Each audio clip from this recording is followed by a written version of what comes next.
Hershey and chase का experiment. क्या किया था उन्होंने?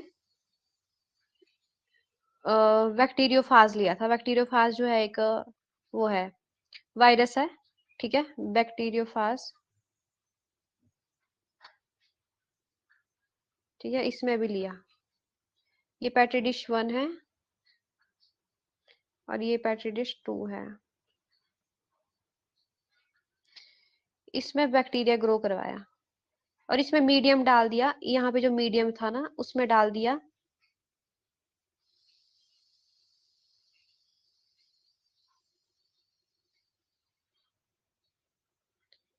फॉस्फेट 32 और इस वाले में डाल दिया सल्फर 32। इसका पर्पस ये था कि चेक करना है कि जो ट्रांसफर हो रहा था ना, एक जो फाज है वो एक वायरस है, ठीक है, फाज वायरस है और ये जो है क्या करता है, ये इन्फेक्ट करता है बैक्टीरिया को। बैक्टीरिया के अंदर ये अपना मटेरियल डाल देता है, ठीक है। तो हमने ये देखना है कि इसने ट्रांसफर क्या किया, इसमें प्रोटीन गई कि डीएनए गया, आरएनए गया कि क्या गया, वो हमने देखना है। वो चीज क्या ट्रांसफर हुई, वो चीज हमने क्या करनी है, पता करनी कि क्या चीज गई।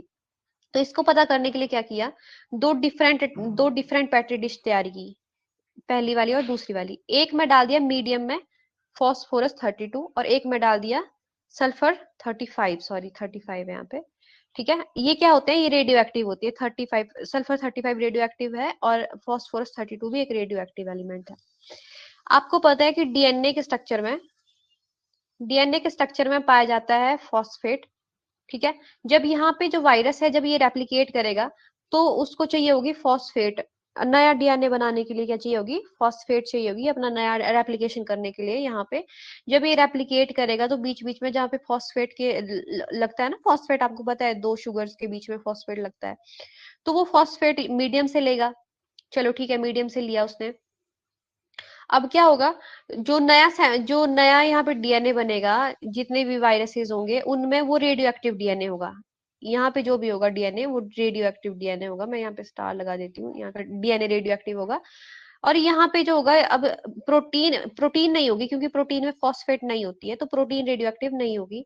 लेकिन यहाँ वाली में, सेकंड वाली में क्या होगा, जो प्रोटीन होगी, क्योंकि प्रोटीन में सल्फर बॉन्ड पाए जाते हैं, ठीक है। तो सिर्फ प्रोटीन, और डीएनए में सल्फर बॉन्ड नहीं पाए जाते, तो डीएनए यहाँ इनका डीएनए नहीं होगा रेडियो एक्टिव, पर क्या होगा, प्रोटीन। प्रोटीन जो है रेडियो एक्टिव होगी। तो जब क्या करेंगे, पहले क्या किया, वायरस से इन्फेक्शन करवाया। 3 स्टेप है इसके। फर्स्ट स्टेप है इन्फेक्शन, सेकंड स्टेप है आपका blending and third is centrifugation. Infection करवाया इनको, एक इन्फेक्ट करवाया, उसमें क्या करवाया कि ये वायरस जो है अपना मटेरियल कहाँ पे ड्रॉप कर दे, बैक्टीरिया के अंदर कर दे, वायरस जो है अपना मटेरियल बैक्टीरिया बैक्टीरिया के अंदर ड्रॉप कर दे, ठीक है।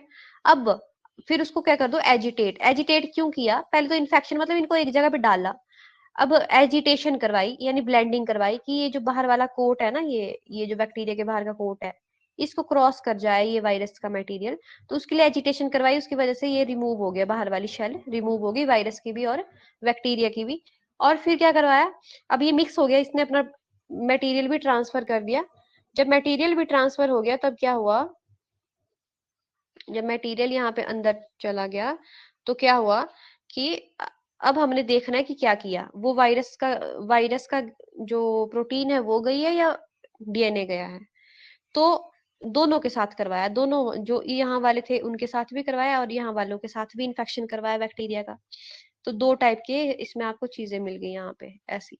एक एक को स्टडी किया 1 बाय 1, ठीक है, एक एक को स्टडी किया। थर्ड टाइप पे क्या किया, ये मिक्स हो गया था। अब ये पेट्री डिश ना, पेट्री डिश में जो, या टेस्ट ट्यूब ले लो तुम, उसमें ये दोनों मिक्स है अभी फिलहाल। इसमें आपका वायरस भी प्रेजेंट होगा और अभी इसमें बैक्टीरिया भी प्रेजेंट होगा। लेकिन हमको वायरस नहीं चाहिए, हमको चाहिए कि ये बैक्टीरिया ही हमने स्टडी करना है, बैक्टीरिया का मटेरियल ही हमने स्टडी करना है, तो वायरस को हटाना पड़ेगा। उसके लिए की सेंट्रीफ्यूगेशन। जब सेंट्रीफ्यूगेशन की तो सेंट्रीफ्यूज जब किया तो मान लो ऐसे है, तो ये ऊपर ऊपर जो है वायरस आ गया, ये जो वायरस बचा हुआ था, ये बचा हुआ, ये चीजें भी तो होंगी इसमें, ये आ गया, ठीक है। और नीचे नीचे रह गया बैक्टीरिया, और ये हमने अलग कर दिया। इसको बोलते हैं सुपरटेनेंट, ये जो ऊपर वाला है ये अलग और नीचे वाला बैक्टीरिया अलग किया। जब हमने बैक्टीरिया स्टडी किया, मान लो ये फर्स्ट वाली यहाँ वाला जो बैक्टीरिया स्टडी किया, तो हमने देखा कि यहाँ जो अंदर इसका बैक्टीरिया का जो ये है जेनेटिक मटेरियल है, उसमें क्या दिखा हमें कि छोटा सा पीस किसका है, रेडियो एक्टिव डीएनए भी दिखा हमको। यहाँ पे रेडियो एक्टिव डीएनए हमको दिखा, ठीक है। तो ये हमने जब रेडियो एक्टिविटी चेक की तो इसमें हमको रेडियो एक्टिविटी दिखी, डीएनए ट्रांसफर हुआ है। इसका सीधा सीधा मतलब है कि क्या ट्रांसफर हुआ है, डीएनए ट्रांसफर हुआ है, ठीक है। और जब हमने ये वाली डिश चेक करी तो इसमें हमको कोई रेडियो एक्टिविटी नहीं देखने को मिली। दैट मीन्स अगर कि प्रोटीन अगर रेडियो एक्टिव, यहाँ पे प्रोटीन रेडियो एक्टिव थी, डीएनए तो था नहीं, ठीक है। डीएनए ट्रांसफर हुआ लेकिन वो डीएनए यहाँ पे रेडियो एक्टिव इस वाले केस में नहीं था, इसमें प्रोटीन रेडियो एक्टिव थी। अब प्रोटीन तो यहाँ पे आई नहीं, प्रोटीन आई नहीं, ट्रांसफर ही नहीं हुई, तो हमको वो दिखेगी भी नहीं, ठीक है। तो ये बोला कि प्रोटीन नहीं होती है, क्या होता है, उल्नी उल्नी डीएनए ही ट्रांसफर होता है। फिर जब हमने इसका सुपरटेनेंट देखा ना, इसका जो सेंट्रीफ्यूज करके देखा था, तो यहाँ पे हमको क्या मिला था, प्रोटीन मिली थी बाहर। वायरस के अंदर हमको प्रोटीन मिली थी, यहाँ पे रेडियो एक्टिव प्रोटीन मिली थी, लेकिन नीचे नहीं मिली, जहाँ पे बैक्टीरिया था उसके पास नहीं मिली, यहाँ पे मिली। और इस वाले के केस में हमको ऊपर कुछ नहीं मिला, हमको क्या मिला, जो ट्रांसफर हो चुका था डीएनए वो यहाँ पे मिला, इसके अंदर ये रेडियो एक्टिव डीएनए मिला था। तो ये था पर्पस जानने का कि क्या होता है। समझ आ गया? Yes ma'am. आ गया था ना समझ? Yes ma'am. ठीक है। उसमें शायद वॉइस थोड़ी सी क्रैक कर रही है, वो शायद मैंने चार्जिंग पे साथ में लगाया हुआ था फोन, उस वजह से। अभी तो क्लियर है ना, अभी तो नहीं है वैसी वॉइस? No ma'am. ठीक है। अभी पता चल गया कि डीएनए ट्रांसफर हो रहा है। तो अब आगे है कि कैसे हो रहा है ट्रांसफर, किस तरीके से हो रहा है, तो वो देखना है कि पूरा का पूरा डीएनए ट्रांसफर हो रहा है, ठीक है। अभी हमने क्या देखना है कि पेरेंट सेल से जो आगे सेल बन रहे हैं उसमें जो डीएनए बन रहा है, ठीक है, ये पूरा का पूरा पेरेंट्स की कॉपी आ रही है, इसमें सेम टू सेम आ रहा है, या फिर कुछ नया भी बन रहा है, या फिर बिल्कुल ही नया बन रहा है, ऐसा भी हो सकता है ना, ठीक है। रेप्लिकेशन हो रही है डीएनए की, ये इसकी रेप्लिकेशन हुई, रेप्लिकेशन होके क्या किया, पूरा का पूरा नया बना, पुराना उसी में रह गया, नया वाला आगे चला गया, ये ऐसा होता होगा। 100% कंजर्व रहता होगा, सॉरी, नया बनता, नॉन कंजर्वेटिव, ये हुआ नॉन कंजर्वेटिव कि नया जो है वही जा रहा है, पुराना वाला नहीं जा रहा है आगे। एक केस था ये, एक केस ये था, ये फर्स्ट था। सेकंड केस ये बोलता है, मतलब पॉसिबिलिटी पहले लगाई उन्होंने, पॉसिबिलिटी कि 3 टाइप से जो है डीएनए जो है ट्रांसफर हो सकता है। फिर से बना देती हूँ साफ करके।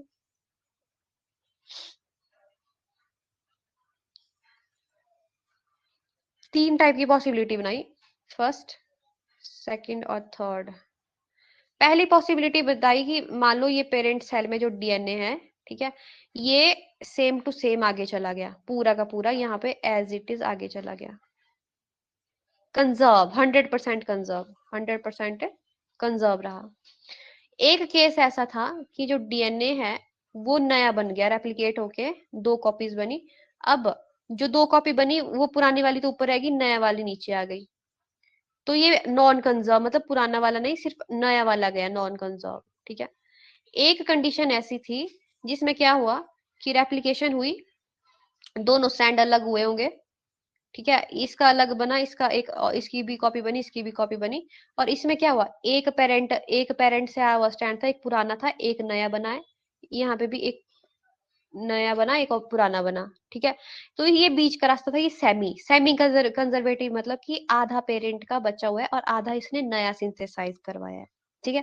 तो इसके लिए, इसको पता करने के लिए कि कौन सा वाला मेथड, ये सेकंड या ये थर्ड वाला जो मेथड है, इनमें से कौन से मेथड से जो है डीएनए ट्रांसफर हो रहा है, उसके लिए था ये। तो यहाँ पे भी अगेन हमने क्या किया, मेसेल्सन स्लथ एक्सपेरिमेंट किया 1958 में, ये वाला किया, और इसमें भी हमने क्या लिया, रेडियो एक्टिविटी वाला मेथड चुना कि हमने नाइट्रोजन 15, रेडियो हैवी आइसोटोप होता है नाइट्रोजन का, रेडियो एक्टिव होता है, इसका यूज किया था हमने, ठीक। अब क्या है इसमें, फर्स्ट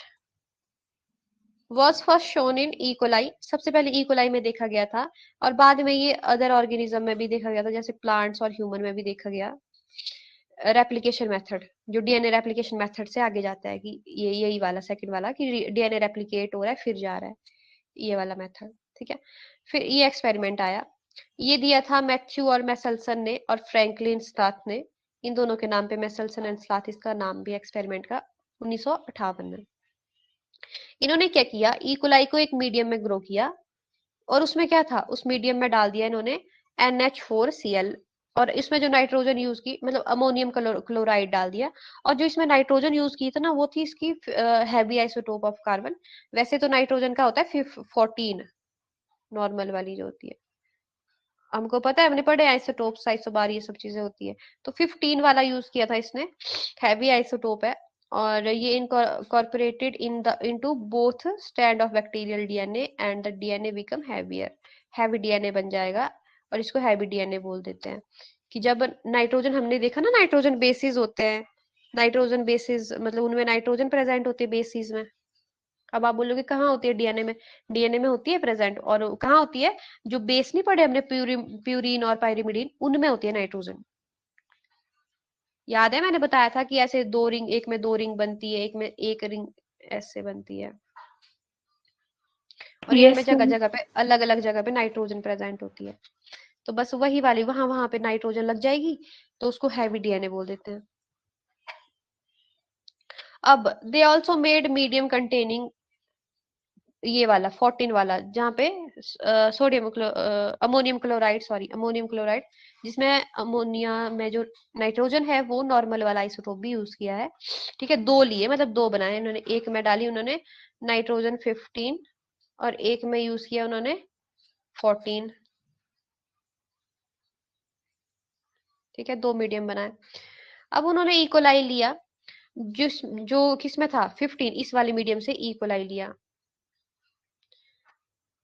और उसको ट्रांसफर कर दिया किसमें, इस वाले में ट्रांसफर कर दिया, मीडियम में। और एक जनरेशन का हमको कैसे पता चलता है, कि जो बैक्टीरिया में रेप्लिकेशन होती है ना, और ये जो पूरा सेल साइकिल चलता है वो 20 मिनट का चलता है, मतलब 20 मिनट में ना वो अपना नया सेल बना देता है। तो 20 मिनट तक अगर हम इसको यहाँ पे रख रहे हैं, तो मतलब एक जनरेशन हो चुकी है, वो डिवाइड होके नया बन गया है। ऐसे होता है ना डिवाइड, एक साल हुआ, ये डिवाइड करेगा, फिर इसके दो बन गए, ये नहीं रहेगा, फिर अगले दो बन गए। तो वैसा हो रहा है 20 मिनट में। फिर क्या किया, इसको 20 मिनट तक रखा, एक जनरेशन होगी, मतलब एक जनरेशन होने का मतलब कि रेप्लिकेशन और सब कुछ हो चुका है, अगली जनरेशन में ट्रांसफर भी हो गया डीएनए। अब दे आइसोलेटेड एंड सेंट्रीफ्यूज, सेंट्रीफ्यूज करवाया, आइसोलेट मतलब निकाला, सेंट्रीफ्यूज करवाया डीएनए को। सेंट्रीफ्यूज का वही है कि एक मशीन में डाल देते हैं, उसमें शेक शेक शेक इतना ज्यादा स्पीड में स्पिन होता है कि अपनी अपनी डेंसिटी के अकॉर्डिंग वो लाइन अप हो जाता है, हल्के हल्के ऊपर, भारी भारी नीचे, इस तरीके से। और इट्स डेंसिटी वाज इंटरमीडिएट, इसकी डेंसिटी इंटरमीडिएट थी, हाइब्रिड थी, बीच की थी। बीच की क्यों थी, क्योंकि पहले इसको डाला था 15 वाले में, फिर डाल दिया इसको 14 वाले में, तो इसकी डेंसिटी ना 15 के बराबर थी ना 14 के बराबर थी। मतलब जब हमने सिर्फ 15 वाले को किया ना, ये हैवी वाला बन गया था, और 9 ये 14 वाला किया था, ये थोड़ा लाइट था उसके अकॉर्डिंग डेंसिटी में। लेकिन जब हमने इसको और इसको मिक्स किया, पहले हमने 15 वाला लिया, ठीक है, 15 वाला लेने का मतलब कि यहाँ वाला जो डीएनए होगा ना वो होगा हैवी। ठीक है, दोनों स्ट्रैंड में क्या होगी, दोनों स्ट्रैंड में बेस होंगे, और दोनों में बेस में क्या होगा, नाइट्रोजन 15 होगी। ठीक, अब यहाँ पे जब ये चला गया इस 14 वाले के पास, तो 14 वाले के साथ में से क्या हो गया यहाँ से, जब इसने नया वाला डीएनए बनाया होगा। ठीक है, ये आप पढ़ोगे बेबी, समझ आ रहा है अनामिका?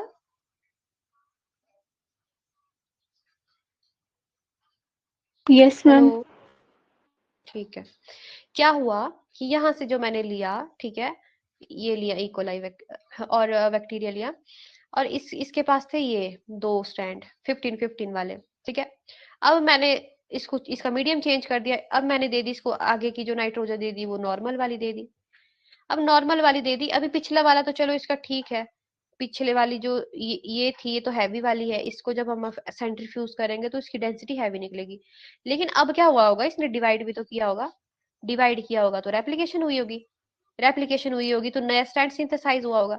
नए स्ट्रैंड के लिए जो नाइट्रोजन चलेगी वो चलेगी 14 वाली, तो एक स्ट्रैंड तो जाएगा पेरेंटल, वो उसमें होगा नाइट्रोजन 15।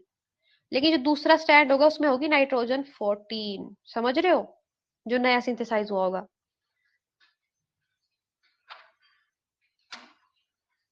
ठीक है, और यहाँ पे भी वैसा हुआ, एक 14 का एक 15 का, तो इसकी जो डेंसिटी होगी वो रहेगी बीच की, ना इसकी प्रॉपर इसकी 15 वाली रही, ना प्रॉपर 14 वाली रही, वो बीच की होगी, इंटरमीडिएट डेंसिटी, तभी बोला ये हाइब्रिड बन गया है।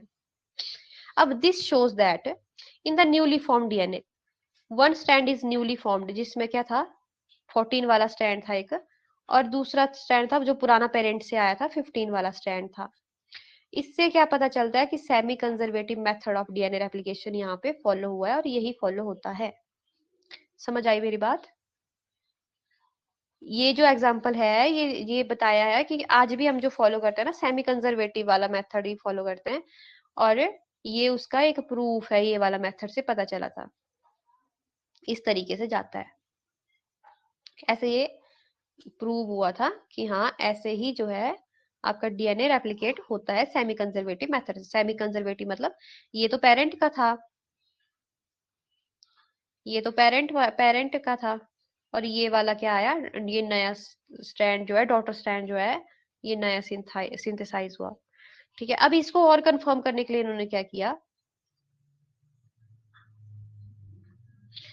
इन्होंने ये किया कि मान लो ये वाला डीएनए है, ये बैक्टीरिया में एक जो है 15 वाला है, एक 14 वाला है। अब इसको फिर से क्या करवाया, फिर से रखा, मतलब अगले 40 पूरे 40 मिनट के लिए, मतलब अगले 20 मिनट के लिए। पहले मैं रीड करवा देती हूँ।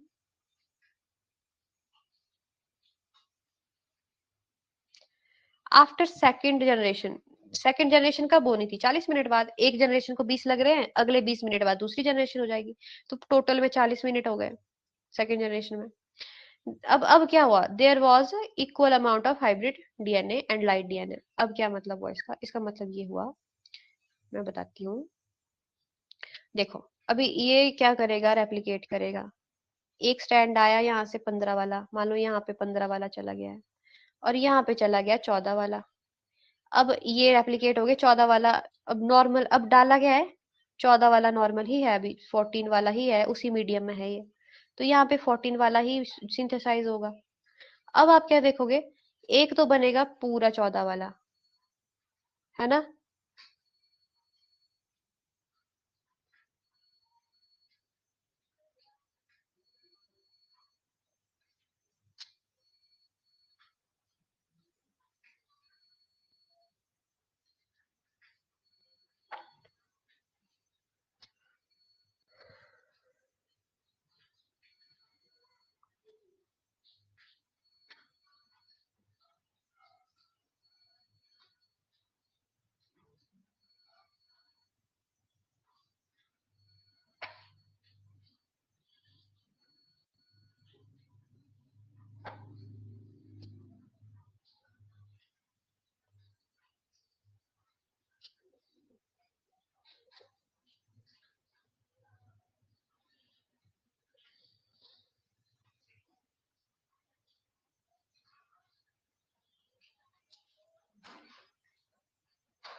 मैं क्लास कंटिन्यू कर रही हूँ, आप देख लेना इसको बाद में।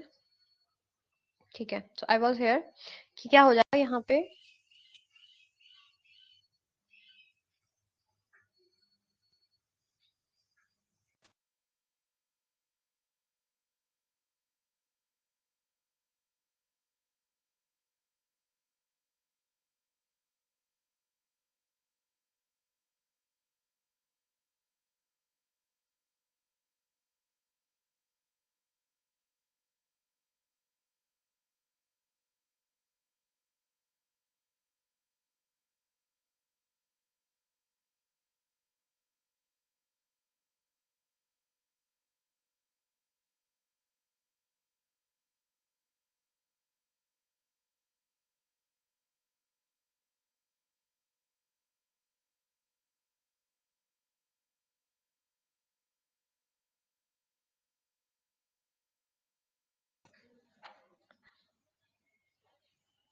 ठीक है, अब सुनाई दे रहा है वॉइस? ठीक है, स्क्रीन विजिबल है, देखना जरा।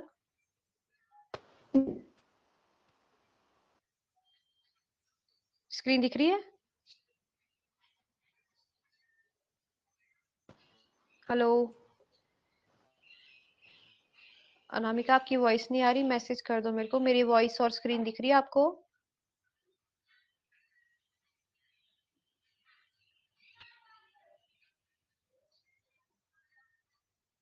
Yes ma'am.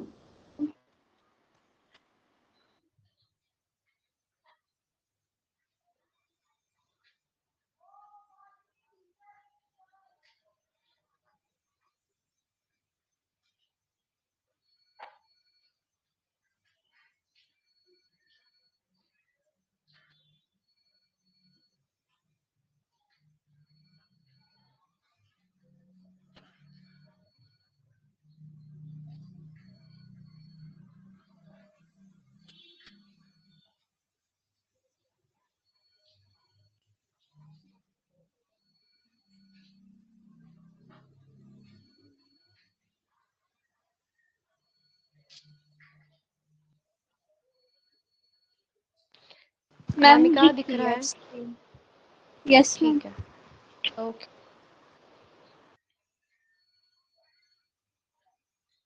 यहाँ तक कहाँ तक सुना था आपने? वो 20 मिनट तक सुना था जब आप बोल रहे थे। ठीक है,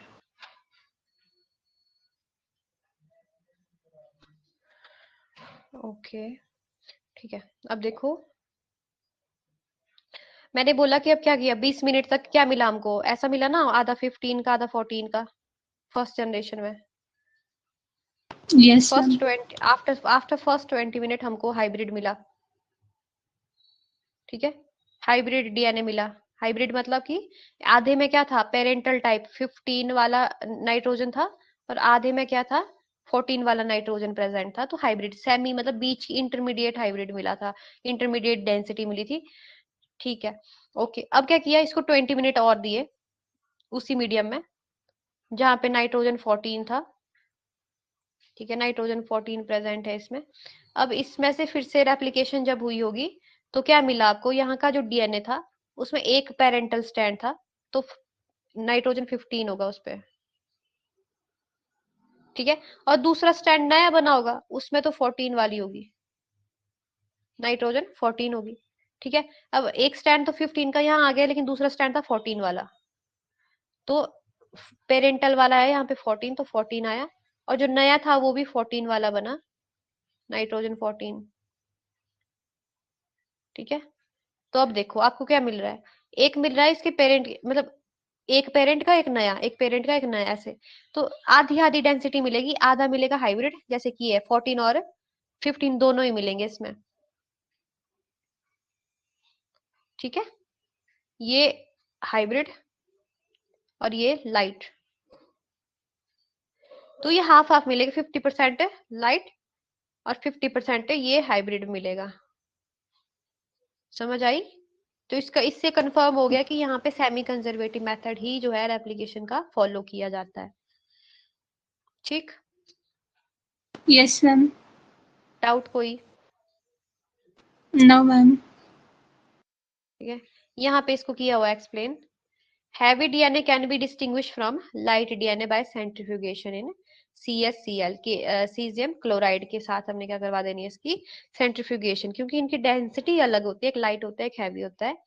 ठीक है, सेंट्रीफ्यूगेशन से जब इसको सेपरेट कर दिया, अलग अलग कर दिया दोनों को, तो हमको ये देखने को मिला था इस तरीके से कि पहले हमने जो हैवी डीएनए वाला वो लिया, 15 वाला वो लिया, उसको 20 मिनट कहाँ रखा, किस मीडियम में रखा था हमने, 14 N14 वाले अमोनियम क्लोराइड के मीडियम में रखा था। 20 मिनट बाद हमको दो डीएनए मतलब दो सेल मिले देखने को। उसमें क्या देखा हमने कि एक स्ट्रैंड 15 का था, एक 14 का था, दोनों में ऐसा 14 का 15 का। फिर उसको 20 मिनट और रखा, मतलब टोटल 40 मिनट के बाद देखा, तो क्या बन गए, चार सेल बन गए थे। और उसमें क्या देखा हमने, डेंसिटी क्या देखी, उसमें देखा कि एक एक मैं देखो यहाँ पे एक पेरेंटल डीएनए, मतलब एक एक पेरेंटल और एक एक नया बनना था। तो एक बना 15 वाला जो ये वाला है, एक बना 14 वाला जो ये वाला है, ठीक है, और इनके साथ एक एक बने नए। अब दूसरा तो 14 वाला ही बनना था, क्योंकि 14 वाला ही आगे मटेरियल था, तो ये 14 वाला ही बनना था। तो इन्होंने देखा कि इक्वल इक्वल बन रहे हैं, 14 वाले और 15 वाले इक्वल इक्वल बन रहे थे हाइब्रिड, जैसा मैंने समझाया, ठीक है।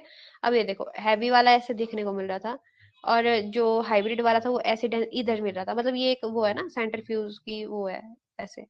तो हैवी वाला मिलेगा नीचे, मैंने बोला जो भारी वाले होंगे वो कैसे जाएंगे, नीचे जाएंगे, ठीक है। तो वो ऐसे कोने पे मिल रहे हैं, तब मिल ऐसे बनाया हुआ है कोने पे, ऐसे नीचे, ठीक है। और जो लाइट वाले होंगे वो ऊपर ऊपर होंगे, मतलब वो 14 वाले होंगे, ये 15 वाले नीचे होंगे। अब कुछ मिल रहे थे बीच में, बीच में मिलने का मतलब क्या है कि बीच जैसी की डेंसिटी, तो बीच में मिलने की मतलब है कि कुछ 14 के हैं, कुछ 15 के हैं। तो ये यहाँ से हुआ, और ये हो गया आपका।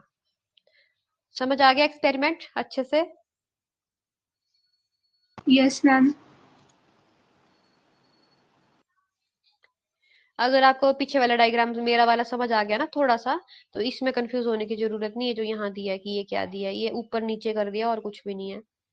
इस वाले में पढ़ने की जरूरत नहीं है कि किससे क्या आ रहा है, बस आपको वो समझ आ गया ना, वो बहुत है। अब है यहाँ पे क्वेश्चन। क्वेश्चन बोल रहा है जैसे हमने देखा 20 मिनट बाद क्या हो रहा है, 40 मिनट्स बाद क्या हो रहा है, तो यहाँ पे है कि अगर हम इकोलाई को उस मीडियम में 80 मिनट तक ग्रो करने देंगे, then what would be the proportion of light and hybrid density DNA molecule. कर सकते हो इसको सॉल्व?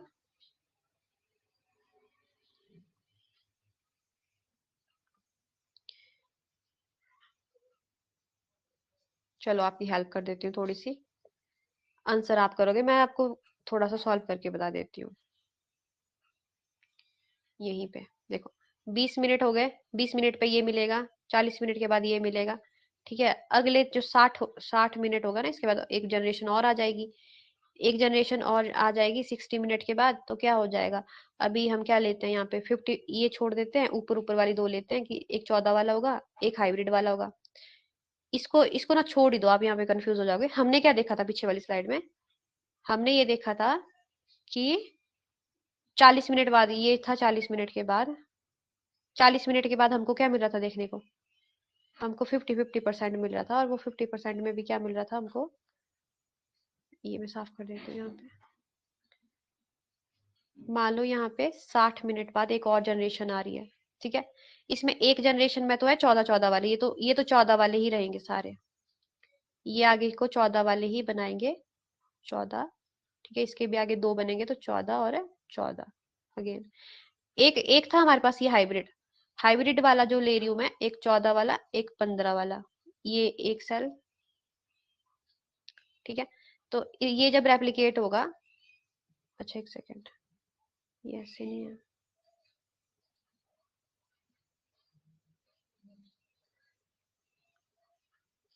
ये एक है, ये एक सेल है, इसके दो बन रहे हैं, ये ऐसे, ठीक है। ये मैंने यहाँ पे बना दिया, ये 60 के बाद ये बनेगा। अब यहाँ पे क्या होगा, ये 14 और 15 वाले जो हाइब्रिड वाले थे, एक पेरेंटल डीएनए इधर, एक 15 इधर, और दूसरा 14 और दूसरा 14, ये बनेगा 60 के बाद। समझ आई बात? Yes ma'am. ये तो मैंने ये वाला बना दिया ना, इसको रिप्रेजेंट करने के लिए ये बनाया यहाँ पे, इसको रिप्रेजेंट करने के लिए यहाँ पे ये बनाया, लेकिन 60 मिनट ये, ठीक है। 60 मिनट यहाँ लिख देती हूँ मैं। अब क्या होगा, 60 मिनट का पता चल गया। अब 80 का आप लगाओगे, यहाँ के बाद 20 मिनट और ले लो, फिर 80 हो जाएगा।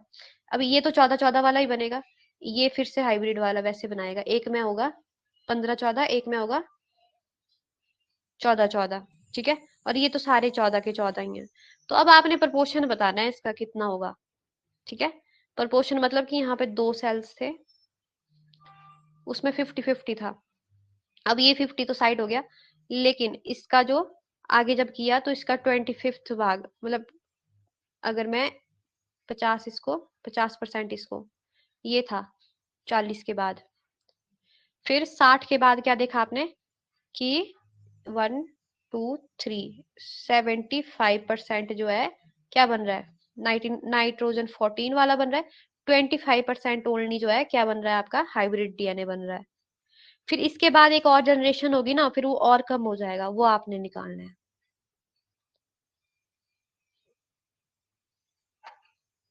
देखो यहाँ बता देती हूँ, यहाँ पे आफ्टर 40 मिनट यहाँ पे 50-50% है, 50% है हाइब्रिड और 50% जो है लाइट डीएनए। ठीक, अब 60 मिनट के बाद हम देखेंगे, यहाँ से तो पूरा का पूरा क्या बनेगा आपका, लाइट डीएनए ही बनेगा, लेकिन यहाँ हाइब्रिड था, तो यहाँ से फिर से 50-50% हो जाएगा, तो 50 का 50% हो जाएगा 25 और 25, और यहाँ तो टोटल का टोटल 50 ही है दोनों से, तो ये एक साइड का मैं ले लूं, तो ये हो जाएगा 75% जो है नाइट्रोजन 14 वाला, और ऊपर का 25% ये हाइब्रिड बचेगा 25%। अब इसके बाद एक और जनरेशन होगी, तो 75 तो पूरा टोटल 75 तो ये तो रह रहा है, लेकिन इसका भी जो है हाफ जो है क्या हो जाएगा, हाइब्रिड हो जाएगा, और हाफ क्या हो जाएगा, लाइट वाला डीएनए हो जाएगा, सेम चीज हो जाएगी मतलब।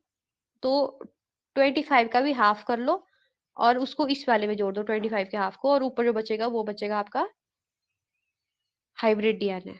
समझ आया? Yes ma'am.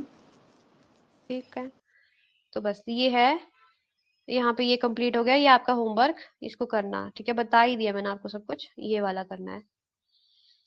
यस। इसके बाद हम अगला टॉपिक स्टार्ट करते हैं ना, मैं एक बार क्लास ऑफ कर रही हूँ, फिर मैं ऑन करूंगी, ठीक है, जेनेटिक कोड करना है इसके बाद।